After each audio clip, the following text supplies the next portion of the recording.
So hi everyone, this is Dana Leeds with Genealogy with Dana Leeds, and today I have Kate Kelley with me, the photo angel. Welcome, Kate. Thank you so much for having me. I'm delighted to be on your show. Yes. So I don't know that I really told you what first got me interested in you, but a couple of years ago, I bought two antique photo albums from an antique store, and I saw them, and I just couldn't let them go to somebody who had no, they didn't really care what happened to them. And Right. so my plan from the beginning was I'm going to take these photos because there's a lot of names in the books, Yeah. and find somebody who will care for them. And so Yes. both of them go back to the 1860s. So they're excellent albums. Yeah. And but anyway, they still just sit downstairs. So I have not returned them to anybody. And I started asking around, and multiple people told me about the photo angel. So I had to reach out to you, and so Oh, that's that's how I great. found you. Very cool. Oh, yes. Yeah. Once you dip your feet into this project, there's no turning back. It is so much fun. Yeah. And since then, I've even had a few, like I go to flea markets with my daughter, and I've picked up more photos because I keep thinking I have to save these. So you Yes. know all about that feeling. I was going to say, I know that feeling all too well. Yeah. So can you tell us a bit about why you're called the photo angel and how this all started? Sure. Well, it started in 2021 in the spring. My mom and I were sitting at her kitchen table, and we were going through some old photos that had been in the family, and we were sorting them into two piles. We had our relatives that we knew who they were, and we had non-relatives. These photos all belonged to my grandparents, so they were either neighbors or war buddies or friends, people who meant something to my grandparents. And Right. as we were going through the photos and talking about them, we thought, now we're a couple of generations removed, and we would love to see if we could get these photos back to their family members who would cherish them. So I've been into genealogy ever since I was a kid. So I was a member and am still a member of Ancestry. So I thought, there's names on the back and there's some information on them. Who knows? It's a long shot, but maybe somebody has posted a family tree on and the individuals in the photos. So that's kind of how it all started. And this gentleman from Tennessee responded, and he said, "Oh my gosh, Kate, I can't believe you have all of these photos of my Aw. family."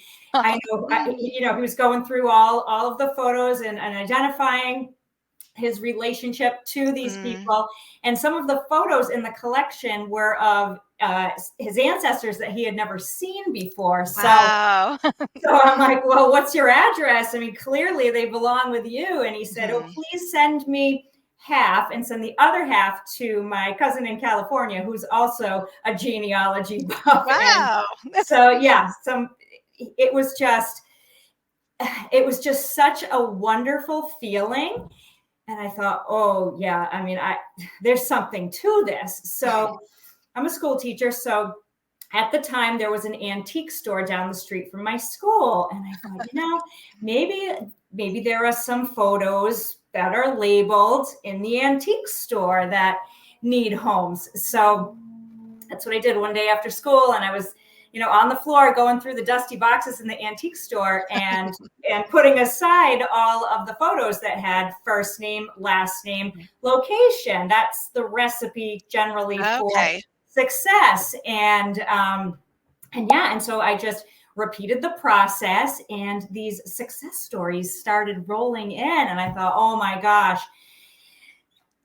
I need to start chronicling these success stories. So, and sharing them with other people. So I started a Facebook group, and somebody dubbed me the photo angel, and the rest is history. And so, yeah, the membership in the Facebook group has grown to over 30,000 members. It's such a Wow. positive, wonderful community. And I share my returns and encourage other people to share their returns and tell their success stories in the group as well. So it's a lot of fun, and you never know what's around the next corner.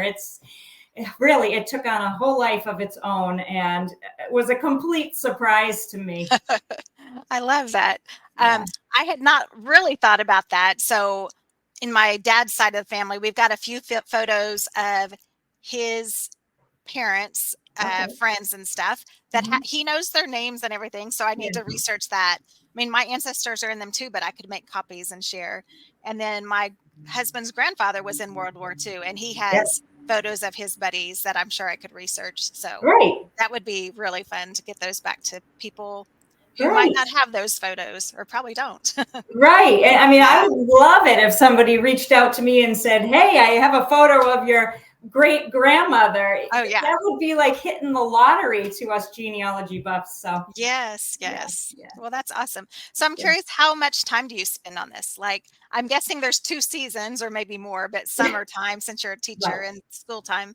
But so how much time do you spend? Right. So it varies, but I'd say on average, a couple hours a night. I Okay. have a YouTube channel, so I upload videos to the YouTube channel, Mhm. and I do my research at night, and I share my success stories.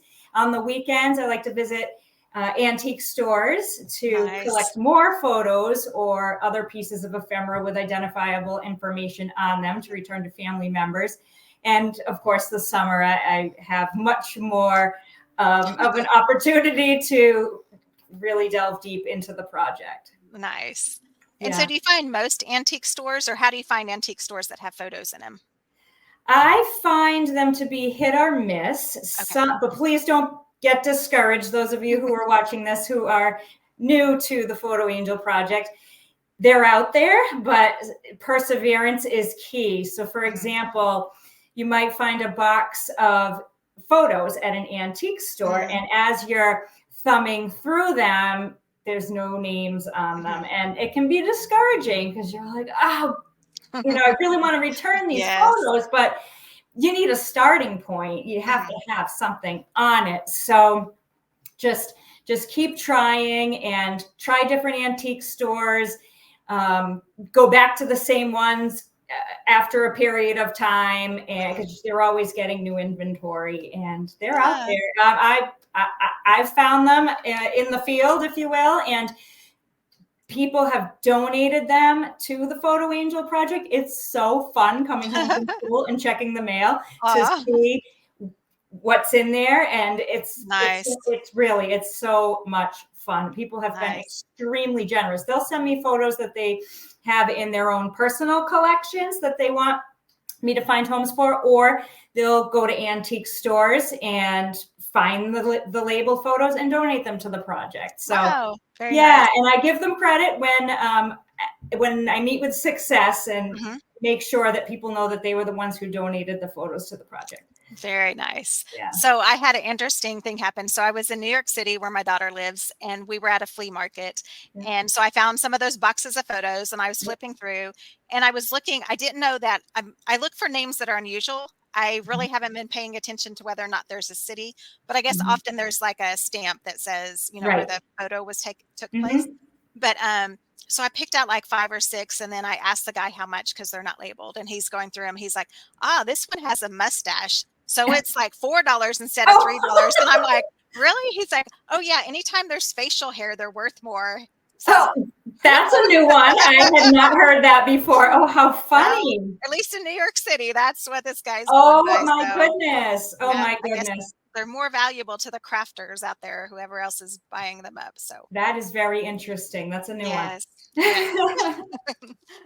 Okay. So I would love to hear a few of your stories. So Sure. tell me maybe your favorite photo find or favorite reunion story, but I'd just love to hear some of your stories. All right. Well, my favorite, nothing has been able to top this one yet. My Okay. favorite was when I was giving an in-person presentation on the Photo Angel projects. I'll give a presentation to historical societies, libraries, different groups. I've done them on Okay. Zoom and I do them in person. So Mhm. this was an in-person presentation. And after the presentation, this woman comes up to me with this gorgeous antique photo album. And I thought, maybe it was from her family and she wanted to show me some old pictures. I love old pictures. I'll look at them anytime, right?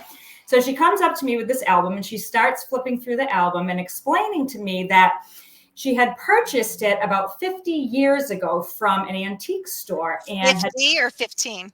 50, 50. Okay, that's what I thought I heard. Yeah. And I was like, oh my gosh. And she's like, I've been trying over the years to reunite these images with family members, and I just haven't had any luck. And I heard about your project, so I wanted to come and hear your presentation and donate this album to your project. And it was like Christmas came early. I mean, I've been in the antique stores. I see how much these gorgeous antique albums go for. And I said to her, I'm like, oh my gosh, like, please let me give you something for this. She insisted that I take it as a donation. So I said, okay, well, I vow to do my absolute best to try and reunite these photos with family. And it was awesome. They were all labeled. I was like, nice. Oh, this is wonderful. So let's see where this takes me. So I hopped onto Ancestry and I started researching the names of the photos. And I connected with this gentleman named Stuart Breitzman out of Freeport, Maine. And he said, Kate, I am astounded at what you have. He said, I'm related to virtually everybody in this photo. We're talking like maybe 75 to 100 cabinet cards and CDC. I always say this wrong. Carte de visite. And I was like, oh my goodness. So he's like, yeah. And I said, all right, well, what's your address? I'll send the album up to you. And he said, oh no, he said, I'm retired. Let's pick a weekend and I'll come down. I'm going to meet you. I said, all right. I said, can we at least meet halfway? He said, nope. He insisted. I said, all right. So let's do it. And so he came to my home on a weekend, and it was just a delightful afternoon. And we went through each photo in the album. He brought his laptop and we verified his relationship to the people in the photos. There were only like a handful, if that, of photos that we couldn't make the connection with. And so that was just incredible. And then within the album, there was a picture of his father as a little boy standing with his father, Stuart's grandfather, that he had never seen before. And a historically significant photo of his Civil War ancestor who had survived multiple imprisonments during the Civil War and wrote about it. There's actually a published book about his experiences, if there are any Civil War buffs that are watching. Yes. And so he had never seen a photo of him, and he was a photo of him in his uniform. And it was just unbelievable. And my favorite part of the whole story is that he was a retired photographer. So it was the most fitting gift ever. Yes. And so he and I became fast friends, and my family took a trip up to Freeport not too long ago. And he said, oh, I'd like to go with you to, a couple of the antique stores. So I'm like, absolutely. It's so much fun. I'd love to have you along with us. And so I thought, maybe he'd go to a couple and we'd part ways, but he stayed the entire day. It was the cutest thing. And he was getting into it. He's like, Kate, this is so much fun. I'm like, I know, I told you. So he's a delight. He's just such a cool guy. And I was so happy to return that photo album to him. That is so cool. So I saw you were on the Today Show once. Yes. So tell me how that experience was. And are there any other big things? I've seen some more local TV stations, but I did see the Today Show. Yes. So, oh my goodness. So I was at school and I was checking my email, and this email came through, and I said, oh, this is different, right? It said like NBC Universal or something. And I opened it and I started to read it. And my teacher assistant's looking at me like, what's the matter? Like, you look like you just saw a ghost, or are you getting fired? Like, what is going on? The expression on my face, I was like in shock. And I said, oh, come here. And the two of us are reading it together. And we're like, oh my gosh, like jumping up like and down like little schoolgirls. It was so exciting. They said that that they saw the article in the Boston Globe, and that's what caught the attention of the producers from the Today Show. And this is like months after, too. Like the Boston Globe article ran in the summer, and this was January when I received the email. So totally unexpected. And they wanted to come to my home, interview me over February vacation, and go to one of my favorite local antique stores to get some footage in the field. And so, I mean, how do you say no to that, right? Yes. So it was wild. And so before I knew it, they were rearranging the furniture in my living room and setting up the lights and all of this stuff. And I'm like, this is like some kind of crazy dream, right? Yes. And they were so wonderful, professional. They set me right at ease because, of course, I was a nervous wreck. I'm like, this is national TV here. Oh, my God. And so they were awesome. And ever since that experience, I have a new appreciation for the production industry because it took all day to film a segment that lasted maybe 4 or 5 minutes. Yeah. Wow. Right. So it's just unbelievable the amount of work that goes into production and just how professional these people were and are at just wonderful. And what was really exciting is after the segment aired in March, it took a couple of weeks for it to air. And after it aired, in one day, the membership in the Photo Angel Facebook group grew by 5,000 members in one day. It was unbelievable. All day long, I was like, approve, approve, approve, approve. It was wild and so exciting because, again, the goal is to get the message out there, to get more people involved in the project. The more people that will participate, the more photos get returned to families. So, that was a once in a lifetime experience. That is so cool. Yeah. So I saw that recently you hit your 50th state, like just last week or so. That's right. So tell us about that and your pin board and how you've been keeping track. So when the segment aired on the Today Show, I believe I was in the 40s. And so it took a while.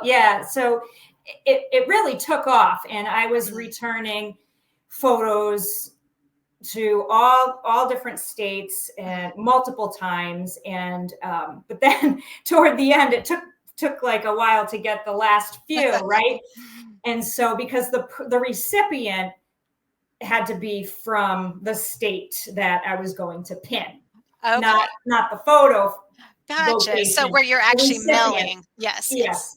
And so, I was hanging on to 49 states for the longest time, and I had given presentations on the Photo Angel project, and the audience could sense my frustration when I would show the pin map slide, and I'm like, in about 49 states. I said, one of these days I'm going to get South Dakota, and it finally came through. So I was really, really excited to put the final pin in the pin map. So I'm a goal setter. So, I guess my new goal will be continents. And I've returned photos to Australia. I've returned photos to New Zealand, Germany, Norway, a bunch to Canada, United Kingdom. So quite a few countries. Yeah. Quite a few countries. Yeah. And well, if you count North America, 3 continents, Australia, Europe, and North America so far.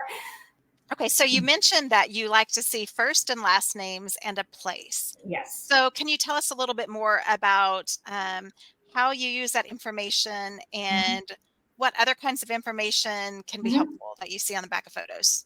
Sure. So the recipe for success is typically first name, last name, location. I love cabinet cards because more often than not, they have the location of the portrait studio automatically on the cabinet card. So that gives you a general location of where the person in the photograph may have lived. So that's awesome. Yes. Sometimes people, if it's not a cabinet card, if it's like a snapshot, will put name, first name, last name, location. It's so cool that some people get so detailed about the people in the photograph, and you're like, yes, this person was clearly into genealogy, or wanted to make sure that everything was all set for posterity, because you got birth date, marriage date, death date, or whatever, all kinds of wonderful information on it to aid in the research. But you can sometimes get away with no location, I've found in my experience, if the surname is atypical. So, for example, if you have no location and it says Mary Smith, needle in a haystack, right? But if you have an unusual last name, sometimes that works. Gotcha. Yes. Yeah. So I told you about the 2 albums that I bought. So one of them has one of those where somebody just went over the top. It talks about, it's written on the front and the back of the photo, just writing. And it's a couple on the photo, but it's talking about all of her marriages. So like, she was born with this name, and then she married this guy, and she married this guy. Right. And then she lived with her dad for a while, and then she married this other guy. But I was like, oh my gosh, this is a whole genealogy story right there in the photo. Yeah, it's fantastic. It's like, okay, that's a slam dunk, right? Yes. Yeah. So I've seen on your Facebook site I saw a quilt, and I think I saw a couple documents. So what other kind of items have you returned? Oh, that's a great question. So anything with identifiable information is fair game for the Photo Angel Project. I primarily focus on the photos. I mean, they're typically the most budget friendly when you go to the antique stores. I mean, you can find items that are more expensive, like that are labeled like class rings and such. But I've also returned baptismal certificates, funeral memorial cards, yearbooks. Yearbooks are actually a great way to start if you're just getting your feet wet with the Photo Angel Project, because think about it, you have a book full of names and potential relatives to reach out to. And let's see what else. Letters, postcards, diplomas, passports. Those are really cool. The old-fashioned passports, they are a wealth of information. Nice. Yeah, so really anything's fair game. And items too. I also have a Facebook group. I call it our sister Facebook group to the Photo Angel. It's a place where people can share heirlooms that have been passed down in their family. So it's not necessarily something going to a non-family member. It's something that they have in their own family and they want to share. Gotcha. Yeah. Well, actually, just last week, I did a in-person interview that I still need to edit in and everything. But she has this whole collection of antique or Victorian era hair memorabilia. Oh, yes. All I'm not going to give it all away, but she has a lot of hair. So I was afraid I'd be creeped out by it, but I'll share that soon. So it's funny you bring that up. Yes, and I do have a little locket of hair that needs to be returned to a family member. Yes, that's nice. Yep, that somebody donated to the Photo Angel Project. So, yeah, that could go either way. Yes, yeah. That it was really interesting to learn about it. So how do you go about finding people to return things to, the descendants or family members? Yeah, so that's a great question. And I learned early on in the project that the target audience are the genealogy buffs. So I go through the genealogy websites. Now we have Ancestry, which is the one I primarily use. Find a Grave, which is free. I'm sure you're familiar with Find a Grave, but just for the audience. So either Good Samaritans or family members will take pictures of graves and upload them to this website called Find a Grave. So for example, if I had a relative in Missouri and I wanted to see what the gravestone looked like, but I couldn't get out to Missouri, if I was fortunate enough, I would find a picture of my relative's grave that I could view. So Find a Grave has a way to contact people who have uploaded the photos. So sometimes they're relatives and they're not just the good Samaritans who walk their dogs in cemeteries and take pictures and upload them, or people in local historical societies. So I do use that as an avenue to reach out to potential family members. Typically, people are like, oh, no, I'm not related. I just take pictures of graves for fun. But there have been some instances where I have returned photos through Find a Grave. Ancestry is the bulk of it, and MyHeritage as well. I've returned a few through MyHeritage. I would shy away from just using Google, for example, to look for an obituary to find family members that way, because not everybody's interested in the photos. And in the initial stages of the project, I had a really hard time wrapping my head around that, but I totally understand now. Sometimes photos have unpleasant memories attached to them. Sometimes people are going digital and they don't want the hard copies. Various reasons. So no judgment. Yes. I used to take it so personally when people didn't want like, what do you mean you don't want the photo? Like, I would love to have a photo of my ancestor, but totally understand. And yes, that's your target audience, because some people just are not interested for a plethora of reasons. Yeah, very nice. So I also saw on your Facebook page about your wings that you give to people. So tell us about these wings. So the Photo Angel Wings program is a fun way to reward people for their efforts returning photos and items. So here's the criteria. If you return a photo to a non-family member and share the success story in the Photo Angel Facebook group, I send you a pair of white wings. If you do the same for 5 different people, you earn silver, and gold is for 10 plus. And I've also added pink wings for an item. Some people have returned, say, postcards or Bibles or things. A new category for people who take the photos that have been shared in the Photo Angel Facebook group, either ones that I've shared or that other people have shared, and add them to Find a Grave.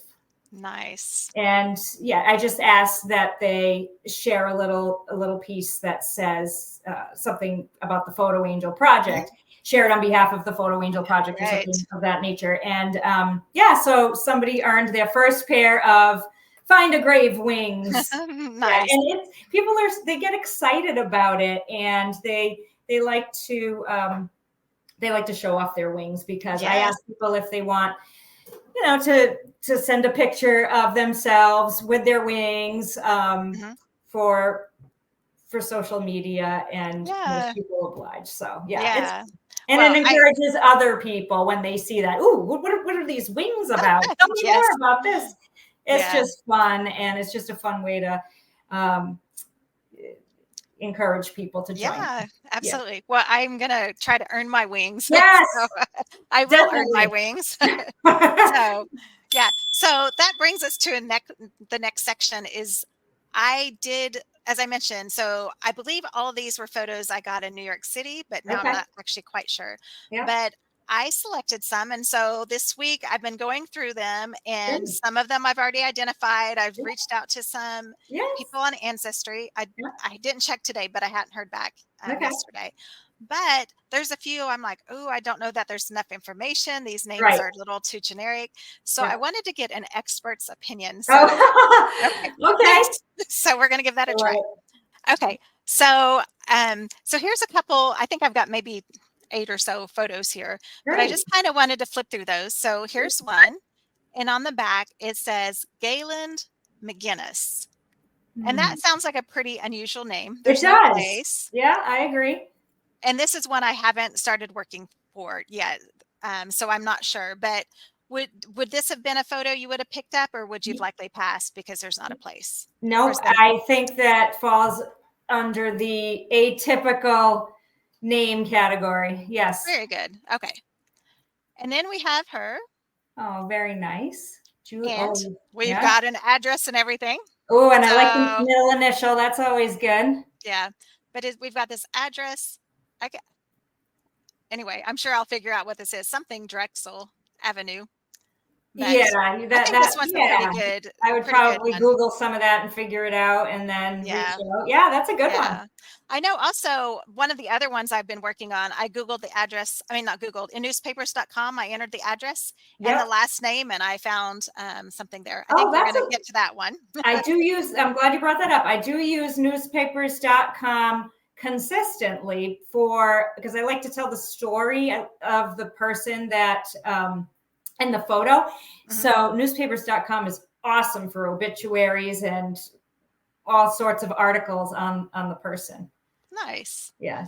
So then we have this young lady here. Yeah. And on the back, we have a pretty unusual name. Yes. Um, Yes. and I'm not sure what the rest of the information is, but I think this one's doable. It almost looks like it's in a different language, I agree. right? I think this might be one that I put on a Facebook group asking people like, you know, what language is this or Yeah. what do you think this is? Let's go back to the photo for a second. Well, that doesn't tell us much there, but Yeah. anyway, I think this one's doable. So Yeah. we'll see. And then Oh, I that's have cute. this young lady, and we have an exact studio and a Mm-hmm. date Love it. and Eunice Bedford. So Yeah, that's a good one, definitely. yeah. Mm-hmm. Then we have this lady sitting on some kind of a box. Yeah, We've got everything there: name, place, definitely. address. That's a definite. These are great. I promise I'll get to some that I'm less sure of.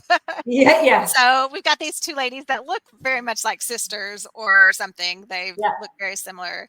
This one's a little, well, Ida Price and Elsie Price maybe in 1916. That one's a little difficult, but they'd be sisters probably. That might present a little bit of a challenge, but since you have two of them in there, you might be able to, and the date, it's worth a shot. Okay. Yeah. I will give it a shot. And I think this is one that I've been working with a lot. Yeah. So this one's interesting because I have all this information. Yeah. And I found out that this is the one I Googled that address, not Googled. This is the one I put the address into newspapers.com and the last name Hart. And I came up with a Dr. James Hart and his mother, Elizabeth. Well, now I'm wondering, I cannot find anything about a Gertrude, but I keep seeing Elizabeth Hart. And I'm wondering if I'm not really sure, but I have reached out to a relative trying to figure out if this is what this person can tell me. And I also realized, like, on this, I need to know more about times. And I mean, I think short hair, this might be like the 20s or something 30s, like that. 20s, 30s. yeah, something like that. But if you go back to the information. Yes. See how it says Gertrude E. Hart? That E could be the Elizabeth. I have found quite a few times that that people would use their middle name as their first name. So that's a possibility. Yeah. Yeah. And I was going to say also, I mean, I just know from census work and other work, that's often women's middle initial was actually their maiden name. So if you see something like this, it could be that her maiden name was Ewing. And that's true. That's true too. Yes. Yes. My mother and grandmother did that. They used their middle initial as their maiden name. Yeah. Yeah. Yeah. And then we have this mom or grandma maybe with two little kids. Cute.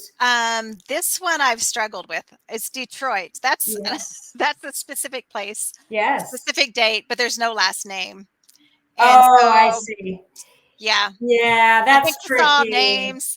And and it's Detroit. So I've been looking in census records for 1920, trying to find a family that's Blanche, which I'm guessing Blanche is the mother with James and Marie, and so far, no go. So yeah, that's tricky. I might have, Sometimes if I have a tricky one and there's a location, I will join a Facebook group. Say, well, Detroit's a big city, but say it was a small town, I would join a Facebook group for the small town, post the picture. You never know who knows somebody in that town. Like I had one recently, Livermore Falls, Maine, and I shared the success story in Livermore Falls, Maine, and it was like all of a sudden all the comments. That's my aunt. That's, Wow. she's my cousin. And all these people like were related to her. So in the Nice. small towns that works. Yeah. Detroit's a little tough, but Yeah.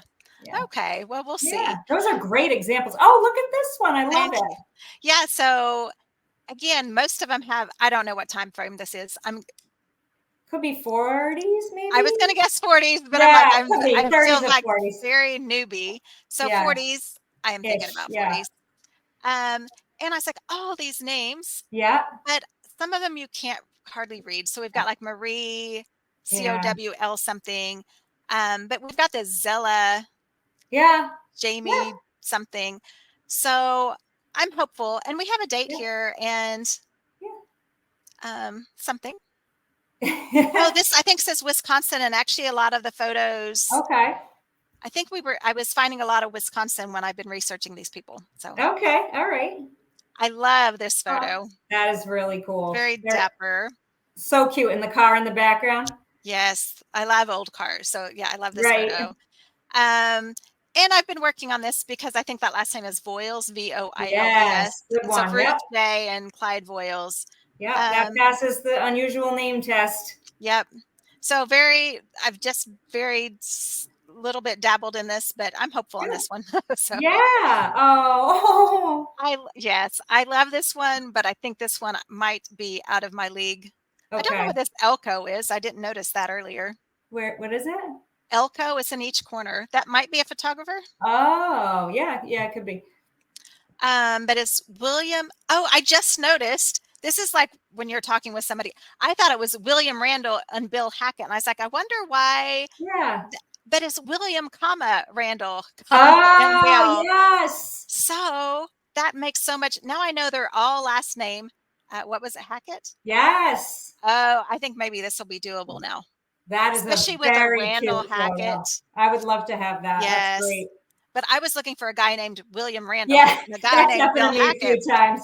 Definitely. Wow. You're not alone. No. Yeah. Oh, these are wonderful photos. Nice job. Thank you. I love this, and I thought it would be easier, but it's actually not had a lot of success yet. Even this Cupid Martin. Yeah. I did find a Cupid Martin. Well, one, I thought these were all girls, and then I noticed there is a guy up here. Oh, yeah. I found a Cupid Martin that was a male that was on some census, but this is one I haven't really even figured out what year or anything. Yeah, And maybe the 20s could be. Okay, yeah. So, but we've got some unusual names. So I think this one will just be better work because Oh, we have it. I just noticed Emma Stutzer and Bessie Stutzer. Yes. I think I can do that. Yes, you can. I have faith in you. Oh, look at this. So yeah, we've got this older lady outside her house.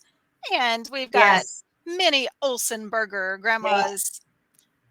Yeah, so really nice that's a information. Good one. Well, that's the end of that one. So that was one packet I picked up on a trip Great. so I'm excited to dig back in. Yes, I'm excited to see how you make out and if I get to send you some wings. Yes. Well, I will definitely keep you posted and please do. Yeah, and I would love to get those wings. Yes. So, yeah.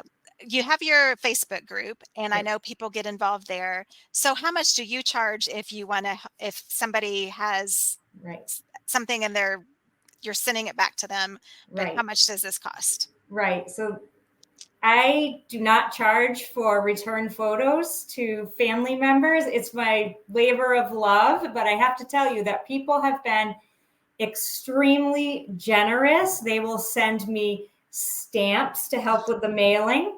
They will send me mailing supplies like envelopes.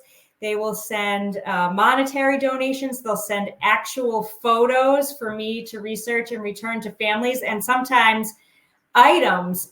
People will send me things anonymously sometimes. I received an anonymous package, and in the package were 2 mortgage transfer papers out of Oxfordshire, England. And so I was able to return one of them to a descendant who lived in one of the Canadian provinces. So these photos and items, they're going all over the world, and it's a lot of fun. And I just don't feel right charging people for photos of their family. Yeah. Very nice. So if somebody does want to get in touch with you or they want to contribute stamps or Mhm. whatever, how do they do that? How do they Yeah. contact So you? if you're on Facebook, I encourage you to join the Photo Angel Facebook group. Also on Instagram. So if you want to send me a direct message to either of those, you know where to find me. I also have a website where you can email me direct from the website, the Photo Angel website.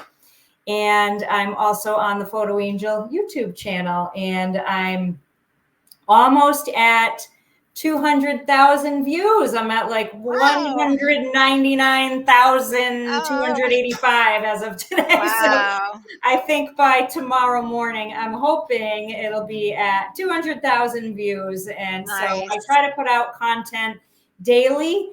And it's fun. I enjoy making the videos. I talk about photo returns before I've mailed them.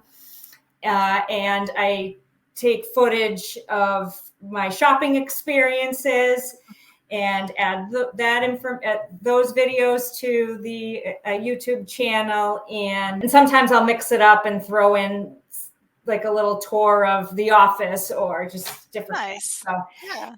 yeah, so that's where you can find me and learn about the project. Nice. So you've talked about the main things about, I don't even know if there's anything else to add, but you talked about the main things like the names and Yes, I so, mean that's the recipe for success for okay. sure. Well, I love the recipe for success. Okay. Identifiable information. You know, Okay. oftentimes I'll get the question, well, I have a photo, but there's no information on it. What can I do with that? And so I tell people if it's in your personal collection, then check with all of your relatives because they might have a duplicate that's labeled or they might know who the individual is. But if you're at an antique store and you're looking for photos for the Photo Angel project and you come across a photo with absolutely nothing on it, no name, no date, just blank, Yeah. then unfortunately at this point in time it's lost to history because Yeah. I don't use photo recognition technology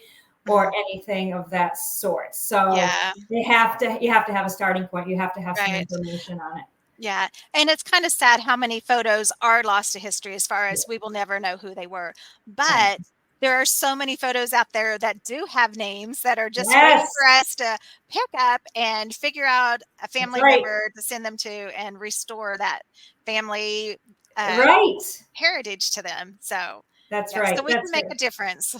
That's right. Oh, But, another question that people have asked me is how do the photos end up in the antique stores? oh, Right. yeah. Yeah. And through my conversations with owners of the antique stores, generally speaking, they acquire most of the photos through estate sales. Sometimes Ah, it's by accident and it's, mm, oops, I didn't mean to send that box to, oh, ouch. yeah, Yeah. to the estate sale. So that Yeah. happens sometimes, but more often than not, that's how they're acquiring these photos.